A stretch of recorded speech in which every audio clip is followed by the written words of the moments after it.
मी ज्यावेळी रेसिडेन्सीमध्ये होतो मेडिकल कॉलेजमध्ये सिव्हिल हॉस्पिटलमध्ये, त्यावेळी माझे एक सर्जन बॉस होते, अर्थात आमचे बॉस सर्जनच असणार, पण ते फारसे चांगले सर्जन नव्हते.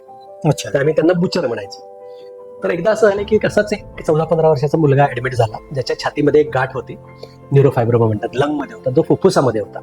आणि ह्याचं ऑपरेशन तसं अवघड असतं, धोकादायक असतं आणि बऱ्याच वेळा याच्यामध्ये जीव जाण्याची शक्यता असते.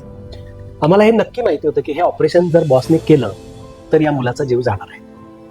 त्यामुळं आम्ही त्या मुलाच्या वडिलांना पटवायचा प्रयत्न केला की हे ऑपरेशन तुम्ही मोठ्या हॉस्पिटलला जाऊन करा, इथे नका करू. परंतु दुर्दैवाने त्या मुलाच्या वडिलांचा विश्वास बॉसवर जास्त होता, म्हणून त्यांनी डायरेक्टली त्या बॉसला जाऊन सांगितलं आमच्या की हे लोक मला इथून कटवत आहेत. खरं तर आम्ही अर्थातच पेशंटच्या चांगल्या दृष्टीने हा विचार करून त्याला सांगत होतो, परंतु त्याला ते काही पचलं नाही. नेमका ऑपरेशनचा दिवस उजाडला, त्याला एक छानपैकी असा टिळा लावून आई वडिलांनी मला वाटतं त्याला पूजा बिजा करून त्याला आतमध्ये पाठवलं. आम्हाला सगळ्यांना असं वाटत होतं की आज काही खरं नाही या मुलाचं. आणि दुर्दैवाने ऑपरेशन चालू असताना खूप मोठ्या प्रमाणात रक्तस्राव झाला आणि त्याची तब्येत इतकी बिघडली की अनेस्थेटिस्टने सांगितलं की हे ऑपरेशन आत्ताच्या आत्ता बंद कर, इथून पुढे हे काहीही करायचं नाही, कारण जवळजवळ त्याचा जीव गेलेला आहे. खूप वाईट वाटलं आम्हाला सगळ्यांना. मग त्याला बाहेर काढून आम्ही व्हेंटिलेटरवर ठेवला. संध्याकाळी ज्यावेळी बॉस पुन्हा राऊंडला आले, त्या बाय दॅट टाइम त्याचा मृत्यू झाला होता त्या मुलाचा. तर मग आता आम्हाला अशी भीती वाटत होती की हा चालत गेलेला रुग्ण ऑपरेशन थिएटरमध्ये, तरुण मुलगा, त्याची डेड बॉडीच बाहेर आणली जवळजवळ. तर आता याच्यावर दंगा होणार, नातेवाईक त्रास देणार, भांडणे करणार, कदाचित हाणामारी होणार. तर आम्ही सगळे अगदी घाबरून बॉसच्या मागे उभे राहिले. आणि मग बॉसने त्या वडिलांना सांगितलं की असं असं झालंय, थोडंसं रक्तस्राव जास्त झाल्यामुळे या मुलाचा मृत्यू झाला.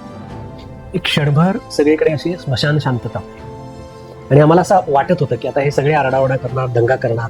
त्यातल्या ज्या बायका होता त्यांनी मोठ्याने रडायलाही चालू केलं, पण तेवढ्यात तो मुलाचा बाप ओरडला मोठ्याने, चुप. तरी सगळ्यांना शांत बसवलं आणि मला असं वाटलं की आता काहीतरी मोठी घटना घडणार. पण तो बॉसला म्हणाला, साहेब तुम्ही तुमच्या परीने चांगलंच केलं, माझ्या मुलाचं नशीबच 14 वर्षाचं होतं. पॉझिटिव्ह. ठीक आहे, तुम्ही मला त्याची डेड बॉडी द्या, संध्याकाळ व्हायला आम्ही लवकर घरी घेऊन जाऊन त्याची माती करतो. अक्षरशः आमच्या स्वतःच्या डोळ्यात अश्रू उभे राहिले त्यावेळी की एखादा बाप मुलाचा मृत्यू झाल्यानंतर एवढा शांतपणे वास्तव मृत्यू स्वीकारू शकतो आणि डॉक्टरांना कुठलाही दोष न देता.